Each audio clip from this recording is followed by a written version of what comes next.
Welcome to the Echo Essentials podcast. I'm Dave Dale. And I'm Scott Clark. Dave, welcome back. We've had you for one podcast, though, since you've been back, right? Yeah, I've been back for a while. It doesn't feel like it because it's been you've been busy the last little while. We haven't had a chance to talk about a bunch of things that have been happening because you're on vacation, which was great. And but there's a new leader at the Liberal Party. There's an election happening. There's all these things going down. And so when this airs, I'm assuming we're about halfway through. Well, not quite halfway through. A third of the way through the federal election cycle, which is kind of interesting. And it's April 1st. Yeah, but when this airs, yeah, right? Yeah. So it's only we've only just begun, and it's really interesting how things have really shifted in a period of time. I honestly thought, I don't know how many weeks ago, not that many weeks ago, I'm like, wow, the Liberals are just going to get decimated when they call this election. And now, as of yesterday, they're talking. There's even talk that they might have, a majority government. The Liberals. It depends what happens in Ontario. Yeah, for sure. Ontario is the linchpin in it all, right? Yeah. But the fortunes can change fast, right? Oh yeah, you can't count on a whole lot of things these days. The only thing you can count on is that these are the Americans that I was warning people about for 25 years. This type of person and this type of politics that was going to create havoc for us because they've always wanted our water and resources. They've always wanted it. And that's why we've had these great relationships in business with them because they valued us. Mm-hmm. But now it's more like they want us. Yeah. Which is a very different... So it's a little bit bittersweet that I've been correct. It is. There's a documentary, if you ever have a chance to watch it. It's called The Whole Truth, and whole is spelled H-O-L-E. And it's really about mining in Northern Ontario and mining in Canada as a whole. But it really the focus is really Sudbury and part of Northern Quebec and, the history of it all. And one of the pieces in it, which blew my mind, was... This was many years ago when I saw it, was that there's something on the books in the United States that one of the first places that they'd want to invade, if they ever invaded, was like Sudbury because of the natural resources and the iron ore. Yep. And it's supposedly on the books, of how, if it ever happened, Sudbury's one of the first places. So. Yeah, this is historic, right? This election is historic because of the reasons why Trump has made the Liberals a valuable asset politically because they weren't trying to emulate his politics like the Conservatives have been until recently. And they're changing their tune and trying to take that cloak off. But this would be very interesting how it actually, on April 29th when we see the results of the vote and what happens. But I think this is a huge... I like it because it's United Canadians to some extent. I know that there's people on the peripheral that are still wishing that the truckers ruled Ottawa, but this is real, right? This is real. But North Bay is a special place because of its relationship with the American military and You have a lot of insight when you were involved. Yeah, so as honorary colonel. Yeah. So it's one of the few places where we have a binational force, right? Anywhere in the world. So how in North America we actually share troops in NORAD with the United States as well. So it's this binational force through NORAD where there's main places like Rome, New York is one spot, down in Colorado Springs is another, but they're also sprinkled throughout bases throughout the United States so that the AWACS planes, those are those planes with the giant donut on it. That's the radar that we actually have, Canadian presence in all of these areas. So this whole side with the American Canadian Air Force are intertwined. And you go up to the base here at the 22 wing, you'll see the American flag is flying. They are proudly serving here at the 22 wing as part of NORAD. So I'm sure, because I haven't been up in a little bit with all this talk and what's going on, I'm sure it would be kind of, well, let's be honest. It wasn't, when it comes to the military, it is a non-political organization. So they just follow orders. Yeah, they have a job to do 24/7, never stops, and that never changes. And they just follow orders. That's it. So politics doesn't and shouldn't come into play when it comes to that. Have you canceled anything about going to the States or anything? I know 75% of the airline bookings have there's a drop. Yeah. We have a group of guys that get together and usually like November we'll go somewhere warm for a golf trip. And I'm shocked. Like these guys have been going for 20 something years or whatever, right? I'm shocked. The majority have said no. Like, so people, it is real. People are saying, nope, we're not doing this. We're not going there. I've heard lots. Not that I have these regular trips that I would go on these, so I haven't really gauged, though I am going to Mexico for a thing. So I think we're still I think we're still friends with Mexico. We're still friends with Mexico. Yeah. I'll make some friends when I'm there. Yeah. So going there for a wedding coming up soon. But I haven't changed anything. Not that I had any big plans, but it is shocking how many people that I, in my little sphere that have like, nope, we're not going. Shopping for Canadian made has changed a lot of people as far as the length of time they've spent in grocery stores and others trying to find non-American products. Yeah. I was just up at Sobeys the other day, and I was with somebody that's a regular shopper and knows her stuff. And it was a desert of fresh vegetables. There was nothing there. It was just crap. It was the worst I've seen it. What do you think that was? I don't know. I think they just have probably, I'm just going to guess, that they haven't, they were dependent on a lot of American suppliers. And we all are in the winter for vegetables. But everything was saying this product is American or Mexican. American or Mexican. American or Mexican. And the quality wasn't there. It was all old. It's interesting how quickly they've changed tags. Where you see, there's Canadian tags on different products, but it's how it's worded is always really interesting because very few things I would think. Very few things are like 100% Canadian, right? All our economies are so intermingled and intertwined that. Like how much of a car is actually made here and made in the United States? It's all these parts it's incredible, the whole infrastructure and how it all works. So the part that blows my mind, I'm trying to think who was in, maybe it was when you and I were interviewing Vic and I was talking about how do they do that? Like how do you, we're dropping the hammer, like tomorrow's supposed to be the day when he announces everything, right? Like I would think the paperwork around that, like what has to happen from like I'm just a small business here, and like anytime they change like a tax rule or something, they give you like 6 months of runway space, and here's what has to happen, and you have to fix your software, and everything has to comply, and like I can't even imagine what has to take place on how product moves and how it's made in different places and put together. It's logistically just blows my mind. Well, that's why it's important that when you're electing people to elect people that have sensibilities and a steady hand on the helm.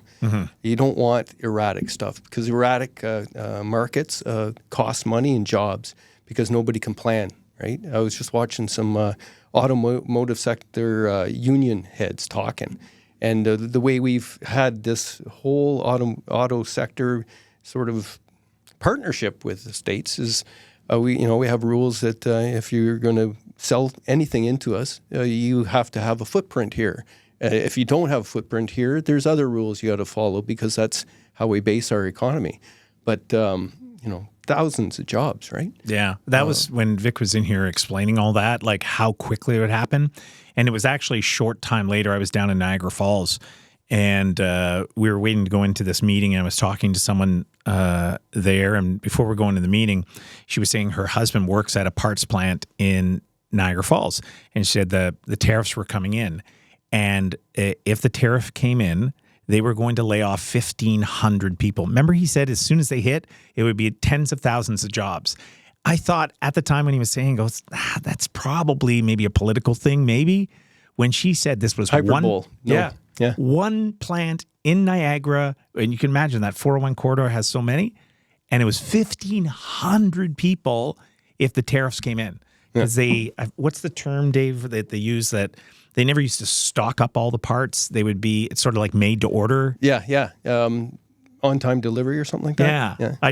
It's interesting. I've just, Cheryl, my lovely bride, has just got a new vehicle from Toyota and North Bay Toyota. And back in the day, it wasn't that long ago, I think pre-COVID, you needed to have that vehicle on the lot.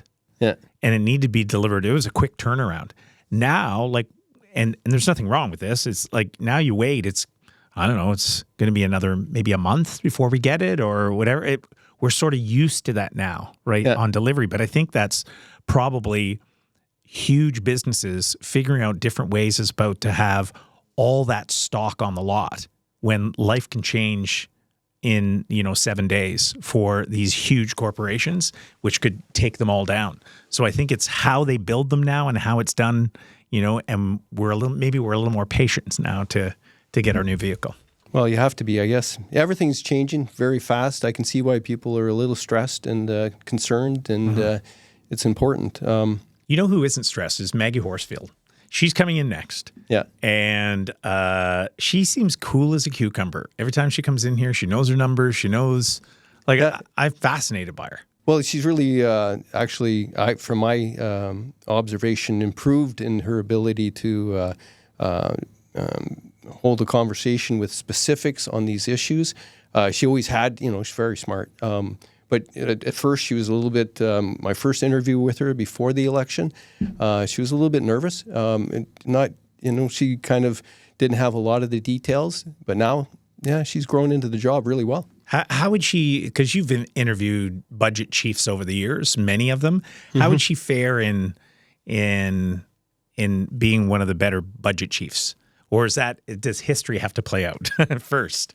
I think history has to play out a little bit. She's much better, and it all depends on their relationship with their finance officer and ability to get that good information and be educated well before meetings and before interviews, right? Right. I remember Peter used to have a briefcase whenever I went to interview him, and he basically had everything he needed to know, but I'm pretty sure Brian Rogers, the CFO at the time, he prepared very well, right? So, Peter knew to, and also he had some experience in banking, so numbers weren't foreign to him. But I would say that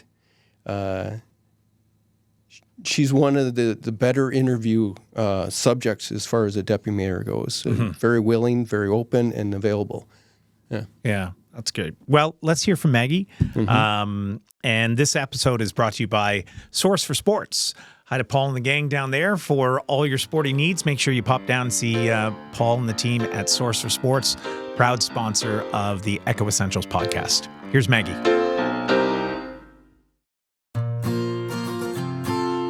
Sports aren't just what we do. They're who we are.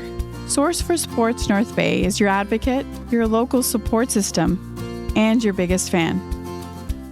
1321 Fisher Street has grown from a place where knowledgeable experts can help you find exactly the gear you need, to the hotbed of team uniforms, apparel and fanwear, to a community stronghold for all the things that truly matter to you and your family's sports journey. We love helping you find your first pair of skates, as much as we relish supporting local leagues, teams, and athletes. Wherever your sports journey takes you, make sure you visit Source for Sports North Bay at 1321 Fisher Street so we can help you along your way. Maggie Horsfield is the deputy mayor, joins us after a very eventful City Hall meeting last night. Maggie, nice having you in. Thank you. I wondered, did you watch the whole meeting? Watched the whole meeting. Watched it all, beginning to end. It seems to flow fairly easy. But Dave, I need Dave on these things because I don't know if there's any hiccups that came in there. I know some people voted against the budget. Yep. I know I was waiting to hear what Don Rennick was going to say off the top. What did you hear? Well, I heard Don accuse you of using the surpluses incorrectly and the reserves, right? And he felt that, as he always has, is that it should be you're taking away from people that have paid in the past and you're giving it to people in the future as far as the benefit of those reserves. Is he right? So it's with the surplus piece. Over the past few years since I've been on council, the surplus has been higher because of interest earned on reserves and the high interest rates. And so we've been taking a lot of that and moving it into a reserve and then applying it to the budget. So instead of it just going, it's an in and out. But he's of the opinion that it shouldn't be that way and that the full amount should be applied before we start the budget deliberations to start at a lower amount. The folks that I talk to, both at the city, other cities, and in other sectors, have their own opinion about that, the reserve policy usage. And so I think, he brings a good perspective, but I do think that there are different ways that it's done. And so, I listen to what he has to say, but at the end of the day, this is the process that council decided on with our policy. You mentioned the total number, 75 million in reserve. There's funding in there. Those are the discretionary reserves. And there's money in there that's already set aside for Castle Home that we've been setting aside over the past number of years, knowing that that bill is going to be coming due. There's also the funding for the Omashal Sports Complex, for the community center. So there's all these funds that are in there that have been earmarked a lot for different projects. And so once they start to get depleted, they're not going to be there. So there's not necessarily just funds sitting there that haven't been earmarked. They all serve a purpose. So it's a high number right now, but even in looking at where we're going to be at the end of the year, those numbers are going to be significantly depleted. By how much? Because I'm curious about that. So it depends. The biggest piece will be the community center. That's a big one. And then there's also the McEwen 4-laning, which has a couple million. And some of this isn't just taxpayer dollars from the municipal levy. It's funding that we've received from the province, from the federal government, that has certain parameters tied to it for certain projects. Now, when you made your speech before the vote, and you kind of really focused in on trying, it's kind of like a preemptive strike speech against people grandstanding. I heard that word. Did that, in your opinion, take place when the councillors commented on their where they were sitting? So during the budget deliberations, this past year, we heard, a lot of individuals wanting specific projects brought forward during the budget deliberations, which makes it difficult once we already have all that information prepared to try and send staff back to do a thorough analysis and a plan and bring that back forward to council to actually look at. And it doesn't allow the rest of council the time to think about those choices as well. It kind of puts us on the spot to be like, well, is this a good idea? Maybe. Vote for it. Like, I could, but I didn't have the time to actually digest it. So this year, and what I've encouraged folks to do, is that if there is something you wanted to see in the budget, bring it forward ahead of seeing the budget presented. And then that way it gives staff time to get all the information together, gives council time to actually look at that information, and then be able to make the decision at the council table. So we saw that with the freshwater pool. That was something this year that it was a presentation by a community member, and then some councillors brought it forward in a motion. And then that way we had time for staff to actually put together the quote of what it would cost, figure out how to fund it as well. And then we were able to actually make that decision at the council table. Why does it get so passionate? Like, people get fired up like through the process? I get why, because you want your sort of project to move forward, and this is how it'll benefit the community. I know how you do that. But it feels like, or the things we hear on the outside, it's sort of like, wow, it feels very personal with not everyone, but some councillors. It gets, why does it get so personal? I think it's the personalities. We all bring different perspectives. We all have different people that are telling us their ideas, that are wanting to see things take place. And it's, if you're able to get the support of the majority of council, it's a democratic process, then that would pass. And so I think, it depends on how people play in the sandbox, whether or not they are looking to work with others or if they're just trying to put it on the table and hope that it passes or that it gets the support. I took a lot of time speaking with counselors that wanted to engage in, dialogues ahead of time and, see what their thoughts are. We had some education sessions around pieces that they wanted to learn more about that then, changed what they thought they wanted to see in the budget because they actually could learn more from staff directly and then realized, okay, there was just a misunderstanding of what, like dynamic dispatch was and how it operated. And so having that chance to sit down with staff, get a presentation, updated stats, we went, oh, okay, so it does work. It has hiccups, it's grown, it's evolved over the years. But instead of just slashing it, let's think about how we can continue to support it and see it evolve. Was there any projects? Police services, right, went up considerably. DSAB, I'm assuming, went up. DSAB did go up. Yeah. Yeah. Are those two areas where councillors were all very united in, okay, we get that, we get what's going on, we totally understand it, now we have to trim in other areas to get to where we need to get to? To an extent. The North Bay Police Service budget was a bit more contentious. Councillor King explained why he, wasn't in support of that. The challenge with those two is that, for one, you can't really send them back and say, we want to do line-by-line items to see what you can cut. It's up to their boards to make that decision.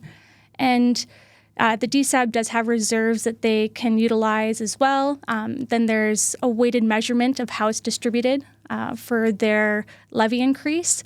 But then with the North Bay Police Service, they don't have a dedicated reserve to help them when they have fluctuations. And this year, specifically, they had collective bargaining taking place, so that kind of was an impacting measure for, their increase. They also have been hiring some more folks for frontline because we've been having challenges with the staffing numbers and ended up pulling from different units and stopping them from being able to do their jobs to focus on the front lines. People want to see more foot patrols and see the presence of the North Bay Police more, so that's been a focus of the chief. But then also with the reporting, when it comes to digital evidence and evidence for the courts and the civilian side of it, there's a lot more pressure on them to have faster deadlines for the court. And if they don't meet those deadlines, the case can get thrown out. And so there's these external factors that are also putting the pressure down on the service that this year, although it was the Chief Longworth's first budget, these were areas that he saw as priorities for the board, and through the strat plan and through the community survey, that he wanted to be able to make an impact. You may not know all the details of this question, but when Mark King was mentioning that he was flabbergasted of some sort, that wasn't the word he used, but a first-class constable it costs $160,000. That's not what new hires get? No. So when he mentioned that, I kind of did a quick search just to see, and it's not incoming, but it's once they reach a certain level, and I don't have the exact language or specifics, but I believe it might also include their benefits. Yeah, probably as well. fully loaded costs, yeah, right? But it's, for a hire of that level, that's the cost for it, which is, I think, what he was trying to allude to. Would you know, close to standard across the province as far as the municipal police goes? Municipally, I'm not 100% sure, but for the OPP, that is kind of, I think, that base level as well. Dave, wasn't there a change like a while back? It was something that happened in Toronto, and I don't know if it was firefighting or policing, or maybe it's both, where there was some sort of collective bargaining agreement that happened in Southern Ontario, and then everybody right across the province had to get that. And so, it happens to both fire and police. Oh, it does? So yeah, they cite the other agreements as the reasons for increasing their own, because they compete with each other for personnel. Right. So Pretty common that you'll see comparators and kind of if that's what they get, this is what we should get type of approach as well. And usually that's how it falls, I guess, in the negotiation, right? So someone, in Southern Ontario, I think probably at one time it was probably like, coffees and donuts up here on your shift. But now it's like one call after the next call after the next call. I don't think it's I could be completely wrong in this statement, but any difference in, the cadence of work that has to happen from, North Bay to, Downsview. I don't know. Well, interesting. I'm just anecdotally from speaking to a few people, it's almost that they're under more pressure when they serve this sort of role as support for mental health, and dealing with that is harder on them than dealing with actual just straightforward criminals. Crime. Yeah. That would make sense. Yeah. So it's a different game now for police. I'm not sure I'd want to be one.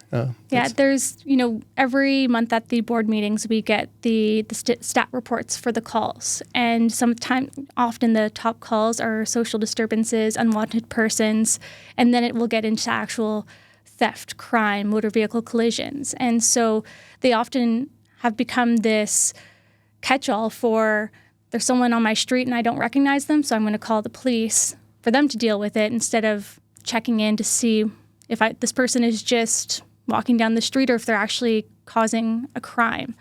So they often just have been relied on to kind of move people along and be that catch-all for whatever comes down the pipe. Yeah, you can see that, like, even, I think all of us in whatever neighborhood you live in, there's usually a home nearby, and you see the police there all the time. It's like a high volume police. So there's probably a lot of things happening inside, like that's probably mental health, drugs, things like that are going on, and that it's just nonstop, and you can't, it never ends. It would be very difficult.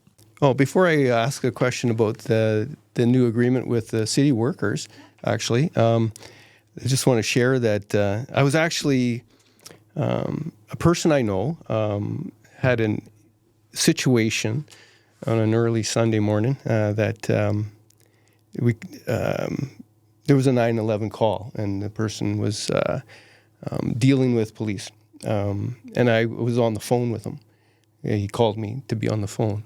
And I would say that the North Bay Police handled it very well. It wasn't one of those situations which could have easily escalated, and it didn't. And he had a chance to get some rest at the hospital and go along with his life without charges and stuff like that. So, I know that there's lots of stories about those things going awry. I know a few of them that would be interesting to cover someday. But in that instance, I think they did a pretty good job. But city workers, yes, they get a big increase in the first. I think you guys budgeted for a fairly big increase. Yes. So 5, 4, and 3, or something like that. I believe it's 5, 4, 3.5, 3.5. Right. So the last agreement that they had, the increases were very, very low, 0.6. 1.6 increases. And so even with this, the catch-up to try and keep up with inflation, it's still... Cost of living is very much. Yeah. And we all saw that post-COVID, just the cost of everything. But yeah, so that's the increases that were accepted as part of the negotiations. And I know that you guys were sort of putting away some nickels for that, probably the part of the reserve funds you're talking about. What's the impact? Is there any unforecasted impact that is in this budget? So we did budget for an average over the 4 years that we did include in the budget. I believe that they're still just figuring out the difference between what we budgeted for and what we would still need to cover. But I don't have the figure just yet. Where's the money coming from for the centennial celebration, the $1 million? Where are we getting that? So that was... And where's it going?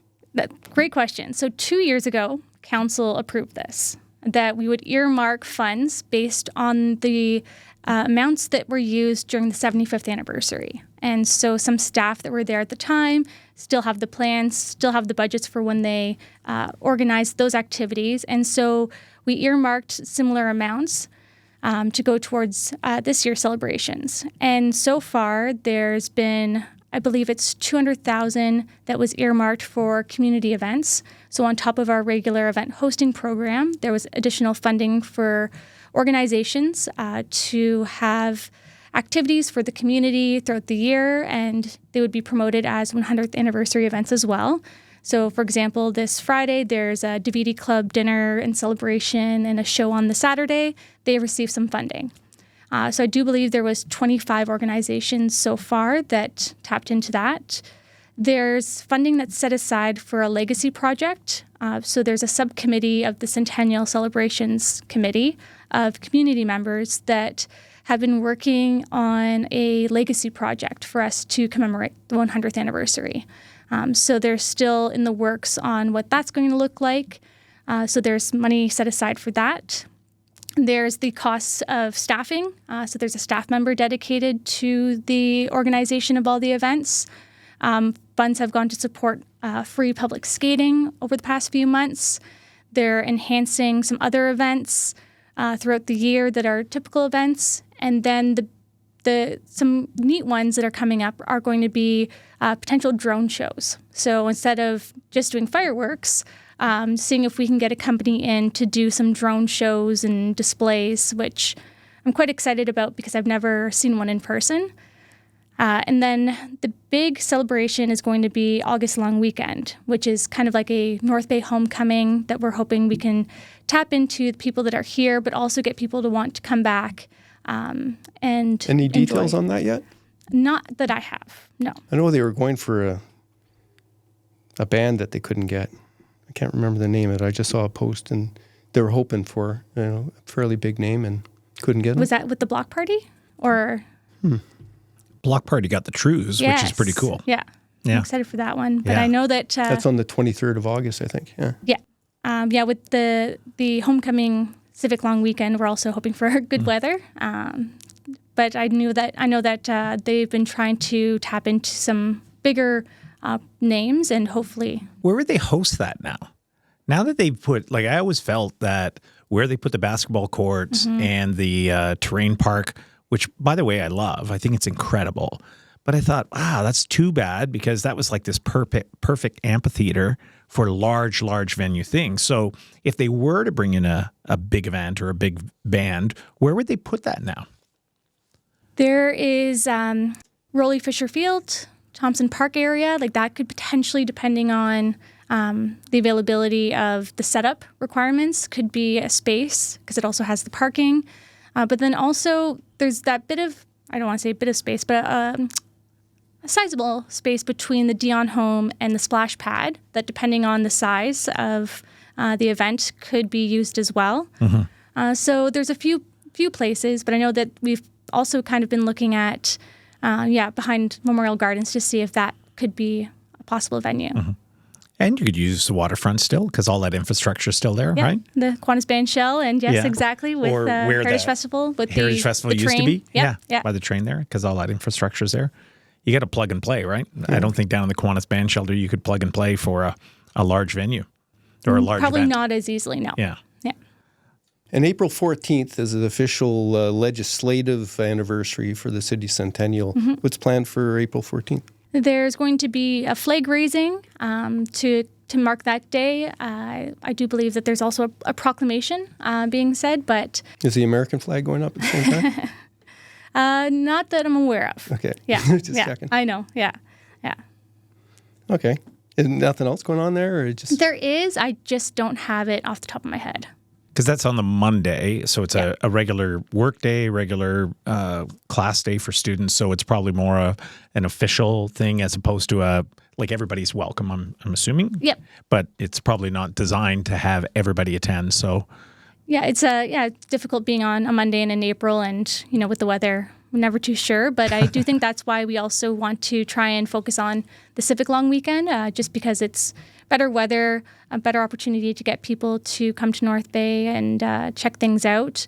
And I do know that there's a hope that we can recreate that iconic photo of the residents of North Bay in front of the North Bay Normal School, where now the cenotaph is. Yeah. So unlikely we'll be able to recreate it in that location, but to see if we can try and get a big enough crowd out somewhere to be able to do that shot like they do with the Armed Forces Day. Yeah. I was just looking at that old photo. You'll have to clear cut all the trees to redo that. Yeah.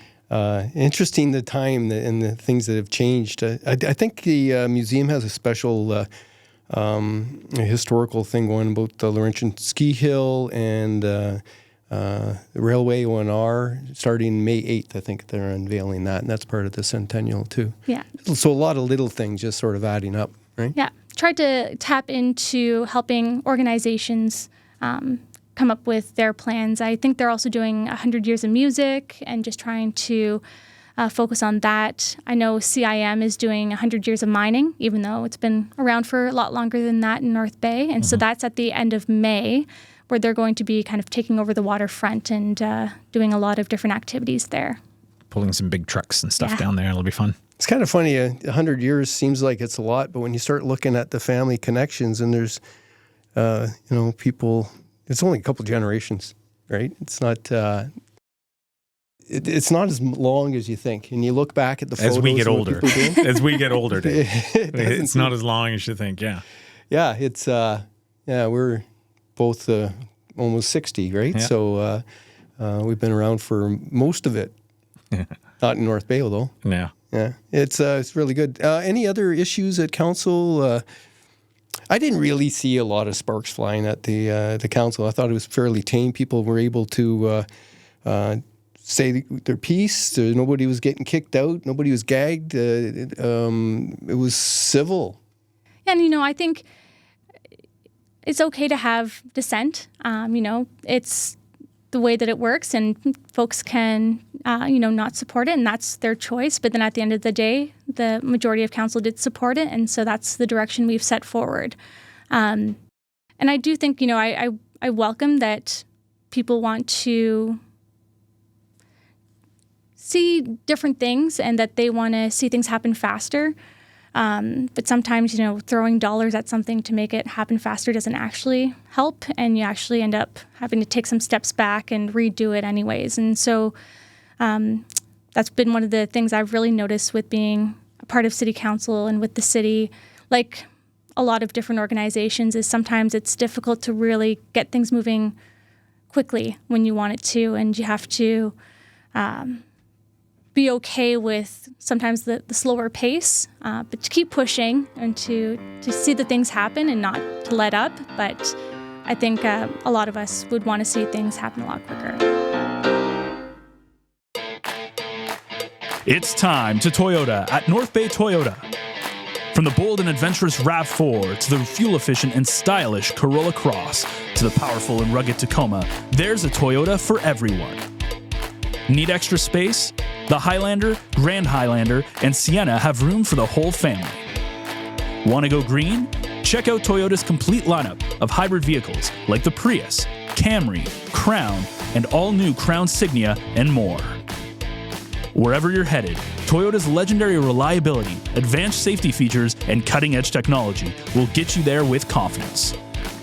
It's time to Toyota at North Bay Toyota, 640 McEwen, or online at northbaytoyota.com for details.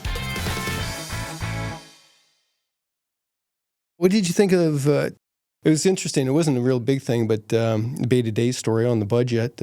Obviously, our jobs as journalists is to unspin the spin, and in this small way, 3% increase was actually 3.75 if you count the growth the extra money coming in from tax growth. Yeah. Now, it was like $800 and some $1,000? Correct. Yeah. Was that much larger than, I know the last few years might have been different, but... I believe it was more than it has been in the past few years. Yeah, it sounded like more than the $200,000 and the $300,000 that I remember. Yeah, and it's, that's tied to when folks do work on their homes and then MPAC comes in and reassesses them, and that changes how much money they pay in taxes based on the MPAC reassessments. And part of that is also the inflation of the cost too, and the inflation of the values. Yeah, and then also new homes being built. There's, we had, I think it was 36 additional dwelling units, which are, apartments or rental or additional units being built on people's property, which changes the value of their homes and their tax rate and whatnot. And so we have had new people come on with new homes, but then also changes in the homes that are here. And you guys actually incentivize that as well, right? So there's a cost to get that growth. Definitely, yes. Yeah, we recently received $10.6 million from the federal government that we had created some plans for back towards the beginning of our term when we applied to the Housing Accelerator Fund, that there'd be 7 initiatives we would do to help encourage housing development, one of which was we would fund up to 75% or $25,000 of your project if it met the scope that we were looking for. So for every additional dwelling unit that you build, you could get funding to help support those costs. We were writing off costs or helping with the costs of if you required any additional studies, environmental studies, up to, I believe it was $5,000. We also are now kind of triaging, or calling it the concierge service, where we really help people when they come and say, hey, I want to do this. There's a staff member who's assigned to help them through the entire process so that they're not trying to jump around and figure it out and then give up. We're trying to make it easier for people to do it.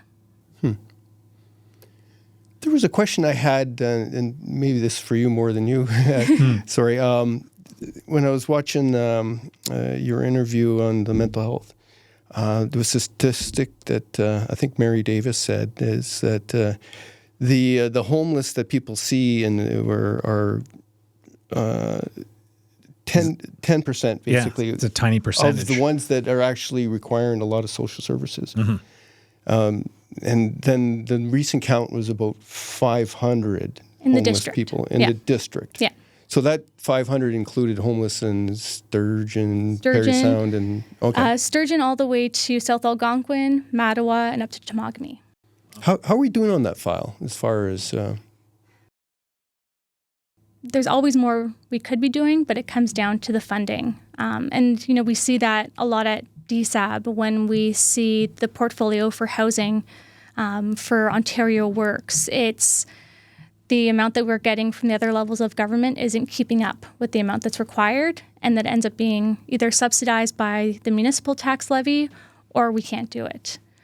So we could always find, or we could always get more housing or need more housing. I think there's about 1,000 people who are on a list looking for, deeply affordable housing units.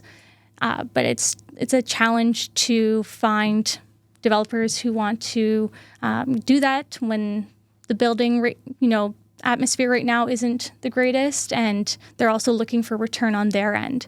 So with the city receiving the Housing Accelerator funds, there's an opportunity there to work with DSAB and work with different agencies to find ways to encourage that development and then also help subsidize the rent for folks as well.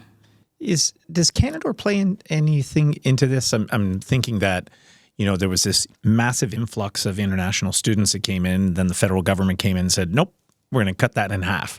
Where I would think that they've done some incredible amounts of building to find housing and for all of their students but this is the math I don't know. Is there going to be extra housing now that they might not have the same number of students on the international side coming through? Is that a possibility? It's a good question. I think when I look at the factors that kind of really amped up the housing challenges that we see in North Bay, for one, with COVID, you didn't have students coming here for 2 years. Not many of them did because all their classes were online, so they could stay home wherever they were. So then you look at all of the landlords who would have typically rented to students, and they don't have that market there, so they would have potentially taken their houses off the market, sold them because the market was hot, so they're going to other families, they're renting to other people. And then when you see the return of students, now they're living all around town. They're not, solely in one neighborhood. So that kind of is how I'm seeing it there. There were definitely some challenges with the increased international student population. I'm not sure what their numbers are looking like or where they're capped, but they did receive funding from, I think it might have been the province, to build the units on commercial over at the old health unit buildings. And so they had those ready to go to support their increased numbers. But then with the cap, they didn't require it. And so they were like, okay, we'll open it up now, come up with a neat cohabitation model, work with DSAB, target seniors, also create a learning opportunity for students. And so that way the housing didn't go to waste. Ben, do you mind doing a Google query on North Bay's vacancy rate? There used to be a number that we used to bounce around quite a bit, and I don't know whether it's kept track and it's up to date or not, but it might be interesting. CMHC keeps track of that. Back at one of our public planning meetings, we had brought it up because it had to do with condo conversions, and if the vacancy rate was a certain amount, it could fit the parameter. And we take an average of the past few years, and a couple of years it was very low. Like I want to say in the twos. Like it. It was very hard to get it. Yeah, and then I think it might have gone back up into the threes, which still isn't significant. So the last thing was October 2024. Oh, I guess there's different types. Sorry, let me go to total. So October 2024 shows 1.6C. That makes sense? Maybe. Pretty tight. Yeah. That depends if it's, I guess, rental or also just all housing types as well. That's all housing types? Yeah. Bedroom type total. Yeah. Can I ask you, just because I don't understand any of this, just from a business standpoint, is like when you hear that in my mind, it's like, well, there's a great opportunity. If you build it, they'll come. Like it's obvious. There's a massive demand and that sort of thing, but it doesn't happen. And so someone who's way outside the tent on understanding how that all works, why is that? Why is it such a struggle to get builders to build when there's such, or there appears to be such a demand? The cost. There's a minimum amount of square footage that it's going to cost, even if you tried to build a tiny home type of, certain 1,000 square feet type of thing, it's still going to cost, $400,000 or something. Like there's a very limited range for building units that might be of interest to folks. And so, we are seeing houses being built. Sometimes they're larger homes because that's where they'll start to see the return on their investment into building. So if I could figure out how to, because isn't it like 200 and something, maybe it's a lot more now, 200 and something a square foot for a home. 350-ish. Oh, is it 350 now? It can be, depending on the finishes. Okay, 350 a square foot, so a 1,500 square foot home. All right. So I have a 1,000 square foot home, and my insurance says it costs so much to replace, so they raise my rate to cover that, and it's about the 350. 350 to. So if you were able to build a home for $350,000, are you saying that people wouldn't buy it? No, I think they would, but then where's the is that built in with the return for the builder on it right. too? Or is so that you just gotta have to, which comes down to the landlord-tenant tribunal quagmire that's existing that makes people not want to be landlords because it's so hard to deal with tenant issues.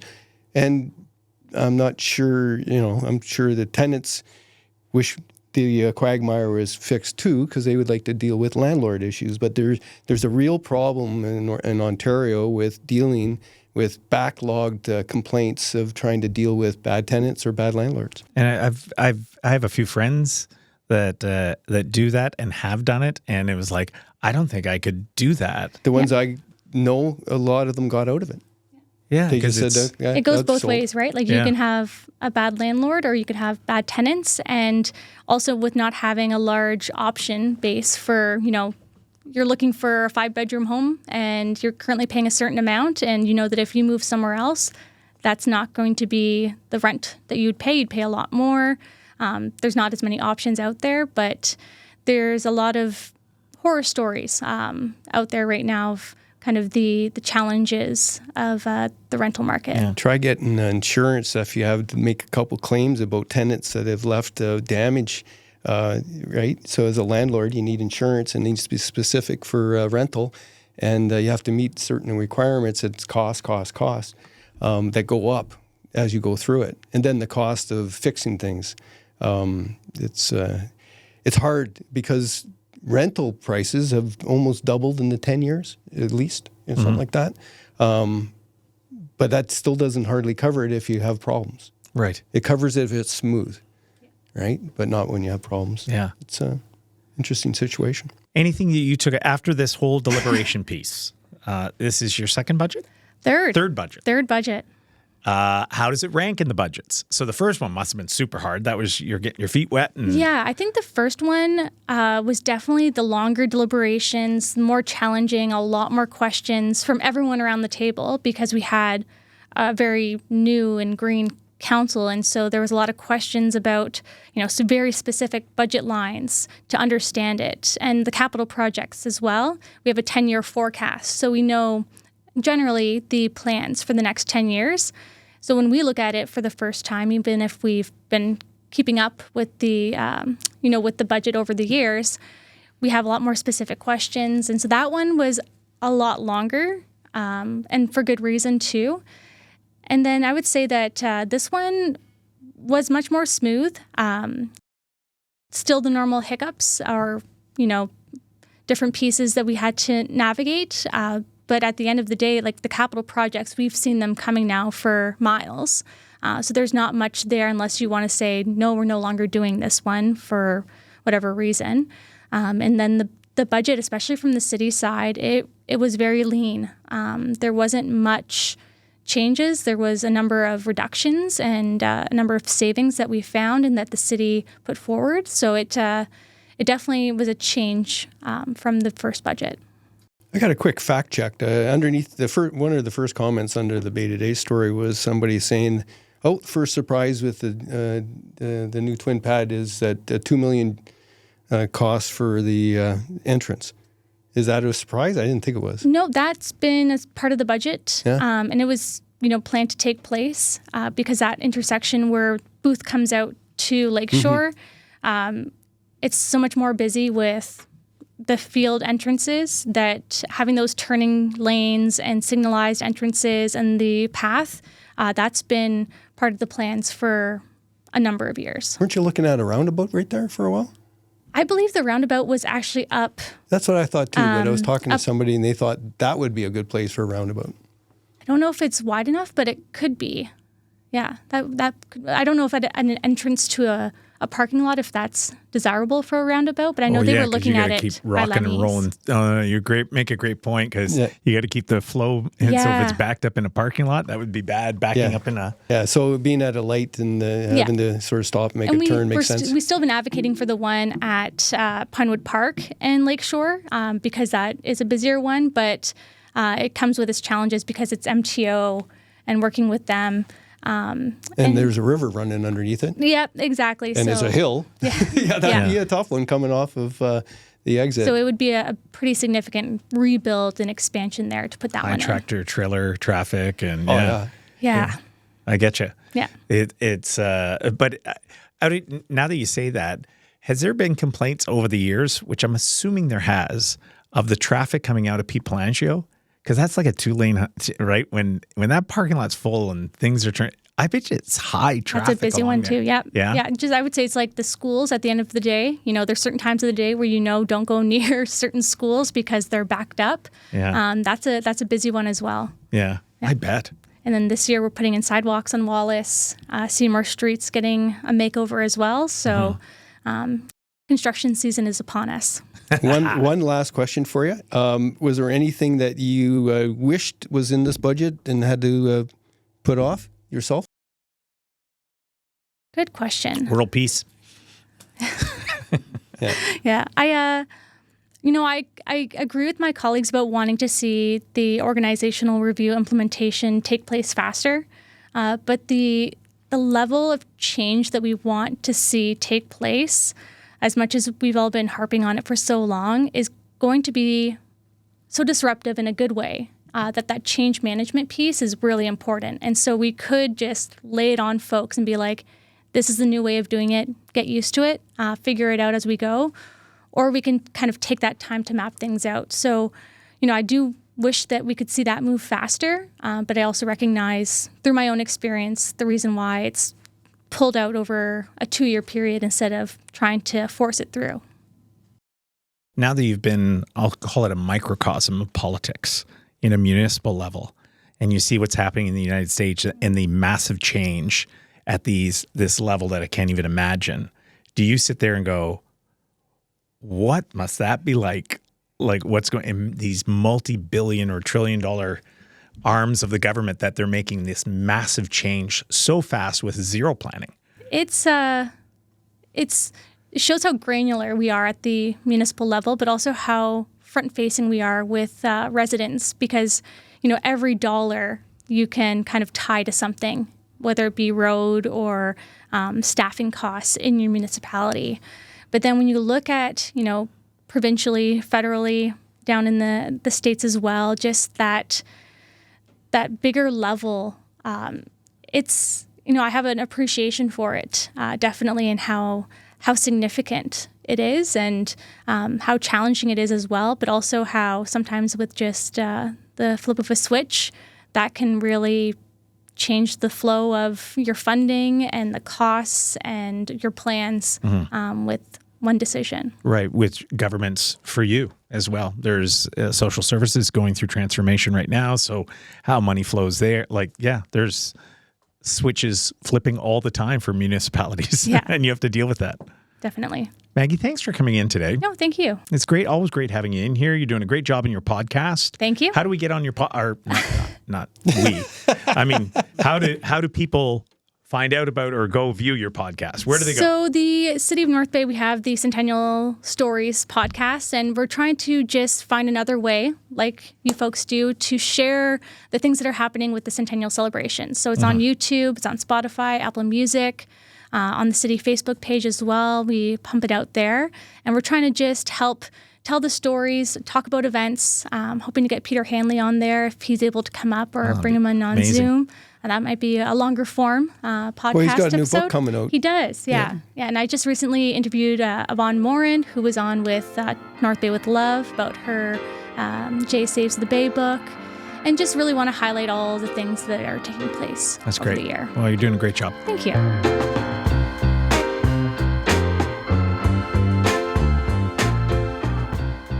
That's another edition of the Echo Essentials podcast. I'm Dave Dale. And I'm Scott Clark. Make sure you sign up. Go to our northbayecho.ca for more information, and just simply hit like if you're watching this on YouTube. Helps us a lot, and subscribe as well. We'll see you next time.